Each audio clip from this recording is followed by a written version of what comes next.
الرحمن نام پہلے ہی لفظ کو اس سورہ کا نام قرار دیا گیا ہے۔ اس کا مطلب یہ ہے کہ یہ وہ سورت ہے جو لفظ الرحمن سے شروع ہوتی ہے، تاہم اس نام کو سورت کے مضمون سے بھی گہری مناسبت ہے، کیونکہ اس میں شروع سے آخر تک اللہ تعالیٰ کی صفت رحمت کے مظاہر و ثمرات کا ذکر فرمایا گیا ہے۔ زمانہ نزول، علماء تفسیر بالعموم اس سورت کو مکی قرار دیتے ہیں، اگرچہ بعض روایات میں حضرت عبداللہ بن عباس اور اکرمہ اور قتادہ سے یہ قول منقول ہے کہ یہ سورہ مدنی ہے، لیکن اول تو انہی بزرگوں سے بعض دوسری روایات اس کے خلاف بھی منقول ہوئی ہیں۔ دوسرے، اس کا مضمون مدنی صورتوں کی بنسبت مکی صورتوں سے زیادہ مشابہ ہے، بلکہ اپنے مضمون کے لحاظ سے یہ مکہ کے بھی ابتدائی دور کی معلوم ہوتی ہے، اور مزید برآں متعدد معتبر روایات سے اس امر کا ثبوت ملتا ہے کہ یہ مکہ معظمہ ہی میں ہجرت سے کئی سال قبل نازل ہوئی تھی۔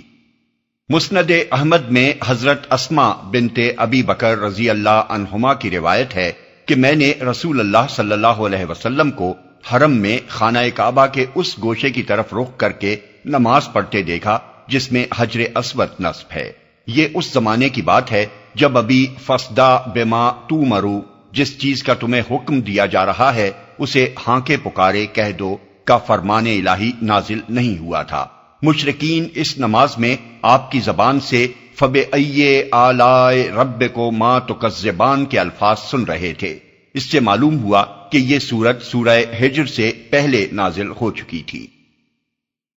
البزار ابن جریر ابن المنذر، دار قطنی فی الافراد ابن مردویہ اور الخطیب فی التاریخ نے حضرت عبداللہ بن عمر سے یہ روایت نقل کی ہے کہ ایک مرتبہ رسول اللہ صلی اللہ علیہ وسلم نے سورہ رحمان خود تلاوت فرمائی یا آپ کے سامنے یہ سورہ پڑھی گئی۔ پھر آپ نے لوگوں سے فرمایا کہ کیا وجہ ہے کہ میں تم سے ویسا اچھا جواب نہیں سن رہا ہوں جیسا جنوں نے اپنے رب کو دیا تھا۔ لوگوں نے عرض کیا کہ وہ کیا جواب تھا؟ آپ نے فرمایا، جب میں اللہ تعالیٰ کا ارشاد فَبِأَيِّ آلَاءِ رَبِّكُمَا تُكَذِّبَانِ پڑھتا تو جن اس کے جواب میں کہتے جاتے تھے کہ لا بِشَيْءٍ مِّن نِعْمَتِ رَبِّنَا نُكَذِّبُ، ہم اپنے رب کی کسی نعمت کو نہیں جھٹلاتے۔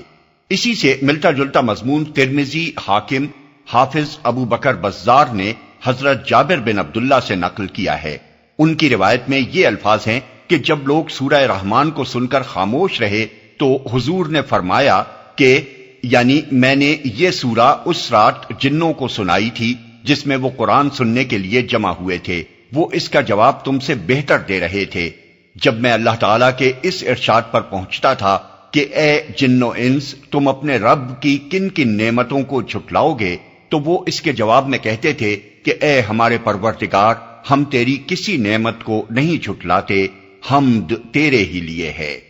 اس روایت سے معلوم ہوا کہ سورہ احقاف آیات 29 سے 32 میں رسول اللہ صلی اللہ علیہ وسلم کی زبان مبارک سے جنوں کے قرآن سننے کا جو واقعہ بیان کیا گیا ہے، اس موقع پر حضور نماز میں سورہ رحمان کی تلاوت فرما رہے تھے۔ یہ 10 نبوی کا واقعہ ہے، جب آپ سفر طائف سے واپسی پر نخلا میں کچھ مدت ٹھہرے تھے۔ اگرچہ بعض دوسری روایات میں یہ بیان کیا گیا ہے کہ اس موقع پر رسول اللہ صلی اللہ علیہ وسلم کو یہ معلوم نہ تھا کہ جن آپ سے قرآن سن رہے ہیں، بلکہ بعد میں اللہ تعالیٰ نے آپ کو یہ خبر دی کہ وہ آپ کی تلاوت سن رہے تھے۔ لیکن یہ بات بعید از قیاس نہیں ہے کہ جس طرح اللہ تعالیٰ نے حضور کو جنوں کی سماعت قرآن پر مطلع فرمایا تھا، اسی طرح اللہ تعالیٰ ہی نے آپ کو یہ اطلاع بھی دے دی ہو کہ سورہ رحمان سنتے وقت وہ اس کا کیا جواب دیتے جا رہے تھے۔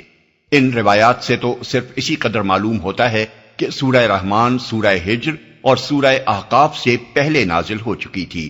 اس کے بعد ایک اور روایت ہمارے سامنے آتی ہے جس سے پتہ چلتا ہے کہ یہ مکہ معظمہ کے ابتدائی دور کی نازل شدہ سورتوں میں سے ہے۔ ابن اسحاق حضرت عروہ بن زبیر سے یہ واقعہ نقل کرتے ہیں کہ ایک روز صحابہ کرام نے آپس میں کہا کہ قریش نے کبھی کسی کو علانیہ بآواز بلند قرآن پڑھتے نہیں سنا ہے، ہم میں کون ہے جو ایک دفعہ ان کو یہ کلام پاک سنا ڈالے؟ حضرت عبداللہ بن مسعود نے کہا میں یہ کام کرتا ہوں۔ صحابہ نے کہا ہمیں ڈر ہے کہ وہ تم پر زیادتی کریں گے، ہمارے خیال میں کسی ایسے شخص کو یہ کام کرنا چاہیے جس کا خاندان زبردست ہو، تاکہ اگر قریش کے لوگ اس پر دست درازی کریں تو اس کے خاندان والے اس کی حمایت پر اٹھ کھڑے ہوں۔ حضرت عبداللہ نے فرمایا، مجھے یہ کام کر ڈالنے دو، میرا محافظ اللہ ہے۔ پھر وہ دن چڑھے حرم میں پہنچے، جبکہ قریش کے سردار وہاں اپنی اپنی مجلسوں میں بیٹھے تھے۔ حضرت عبداللہ نے مقام ابراہیم پر پہنچ کر پورے زور سے سورہ رحمان کی تلاوت شروع کر دی۔ قریش کے لوگ پہلے تو سوچتے رہے کہ عبداللہ کیا کہہ رہے ہیں، پھر جب انہیں پتا چلا کہ یہ وہ کلام ہے جسے محمد صلی اللہ علیہ وسلم خدا کے کلام کی حیثیت سے پیش کرتے ہیں، تو وہ ان پر ٹوٹ پڑے اور ان کے منہ پر تھپڑ مارنے لگے، مگر حضرت عبداللہ نے پرواہ نہ کی، پٹتے جاتے تھے اور پڑھتے جاتے تھے۔ جب تک ان کے دم میں دم رہا، قرآن سنائے چلے گئے۔ آخر کار جب وہ اپنا سوجا ہوا منہ لے کر پلٹے تو ساتھیوں نے کہا، ہمیں اسی چیز کا ڈر تھا۔ انہوں نے جواب دیا کہ آج سے بڑھ کر یہ خدا کے دشمن میرے لیے کبھی ہلکے نہ تھے، تم کہو تو کل پھر انہیں قرآن سناؤں۔ سب نے کہا، بس اتنا ہی کافی ہے، جو کچھ وہ نہیں سننا چاہتے تھے وہ تم نے انہیں سنا دیا۔ موضوع اور مضمون۔ قرآن مجید کی یہ ایک ہی صورت ہے جس میں انسان کے ساتھ زمین کی دوسری با اختیار مخلوق جنوں کو بھی براہ راست خطاب کیا گیا ہے، اور دونوں کو اللہ تعالیٰ کی قدرت کے کمالات، اس کے بے حد و حساب احسانات، اس کے مقابلے میں ان کی عاجزی و بے بسی اور اس کے حضور ان کی جواب دہی کا احساس دلا کر اس کی نافرمانی کے انجام بد سے ڈرایا گیا ہے اور فرما برداری کے بہترین نتائج سے آگاہ کیا گیا ہے۔ اگرچہ قرآن پاک میں متعدد مقامات پر ایسی تصریحات موجود ہیں جن سے معلوم ہوتا ہے کہ انسانوں کی طرح جن بھی ایک ذی اختیار اور جواب دہ مخلوق ہیں، جنہیں کفر و ایمان اور طاعت و عصیاں کی آزادی بخشی گئی ہے، اور ان میں بھی انسانوں ہی کی طرح کافر و مومن اور مطیع و سرکش پائے جاتے ہیں، اور ان کے اندر بھی ایسے گروہ موجود ہیں جو انبیاء علیہم السلام اور کتب آسمانی پر ایمان لائے ہیں۔ لیکن یہ صورت اس امر کی قطعی صراحت کرتی ہے کہ رسول اللہ صلی اللہ علیہ وسلم اور قرآن مجید کی دعوت جن و انس دونوں کے لیے ہے، اور حضور کی رسالت صرف انسانوں تک محدود نہیں ہے۔ سورہ کے آغاز میں تو خطاب کا رخ انسانوں کی طرف ہی ہے، کیونکہ زمین کی خلافت انہی کو حاصل ہے، خدا کے رسول انہی میں سے آئے ہیں، اور خدا کی کتابیں انہی کی زبانوں میں نازل کی گئی ہیں۔ لیکن آگے چل کر آیت 13 سے انسان اور جن دونوں کو یکساں مخاطب کیا گیا ہے، اور ایک ہی دعوت دونوں کے سامنے پیش کی گئی ہے۔ سورت کے مضامین چھوٹے چھوٹے فقروں میں ایک خاص ترتیب سے ارشاد ہوئے ہیں۔ آیت 1 سے 4 تک یہ مضمون بیان فرمایا گیا ہے کہ اس قرآن کی تعلیم اللہ تعالیٰ کی طرف سے ہے، اور یہ عین اس کی رحمت کا تقاضا ہے کہ وہ اس تعلیم سے نوع انسانی کی ہدایت کا سامان کرے، کیونکہ انسان کو ایک ذی عقل و شعور مخلوق کی حیثیت سے اسی نے پیدا کیا ہے۔ آیت 5 اور 6 میں بتایا گیا ہے کہ کائنات کا سارا نظام اللہ تعالیٰ کی فرما روائی میں چل رہا ہے، اور زمین و آسمان کی ہر چیز اس کی تابع فرمان ہے، یہاں کوئی دوسرا نہیں ہے جس کی خدائی چل رہی ہو۔ آیت 7 سے 9 میں ایک دوسری اہم حقیقت یہ بیان کی گئی ہے کہ اللہ تعالیٰ نے کائنات کے اس پورے نظام کو ٹھیک ٹھیک توازن کے ساتھ عدل پر قائم کیا ہے، اور اس نظام کی فطرت یہ چاہتی ہے کہ اس میں رہنے والے اپنے حدود اختیار میں بھی عدل ہی پر قائم ہوں اور توازن نہ بگاڑیں۔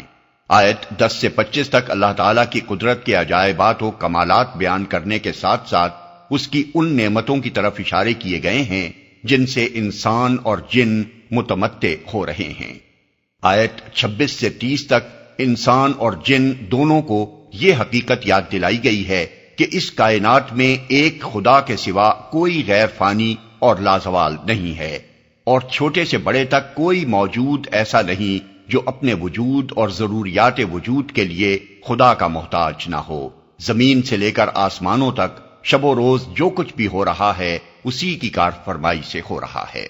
آیت 31 سے 36 تک ان دونوں گروہوں کو خبردار کیا گیا ہے کہ ان قریب وہ وقت آنے والا ہے جب تم سے باز پرس کی جائے گی، اس باز پرس سے بچ کر تم کہیں نہیں جا سکتے، خدا کی خدائی تمہیں ہر طرف سے گھیرے ہوئے ہے۔ اس سے نکل کر بھاگ جانا تمہارے بس میں نہیں ہے، اگر تم اس گھمنڈ میں مبتلا ہو کہ اس سے بھاگ سکتے ہو تو بھاگ دیکھو۔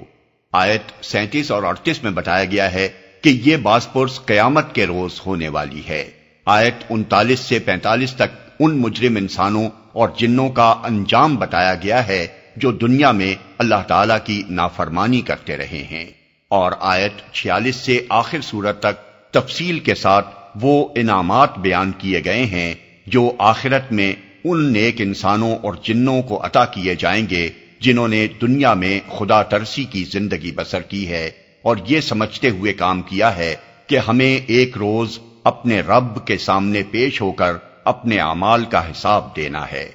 یہ پوری تقریر خطابت کی زبان میں ہے، ایک پرجوش اور نہایت بلیغ خطبہ ہے جس کے دوران میں اللہ تعالیٰ کی قدرت کے ایک ایک عجوبے اور اس کی عطا کردہ نعمتوں میں سے ایک ایک نعمت اور اس کی سلطانی و قہاری کے مظاہر میں سے ایک ایک مظہر اور اس کی جزا و سزا کی تفصیلات میں سے ایک ایک چیز کو بیان کر کے بار بار جن و انس سے سوال کیا گیا ہے کہ فَبِأَيِّ آلَاءِ رَبِّكُمَا تُكَذِّبَانِ۔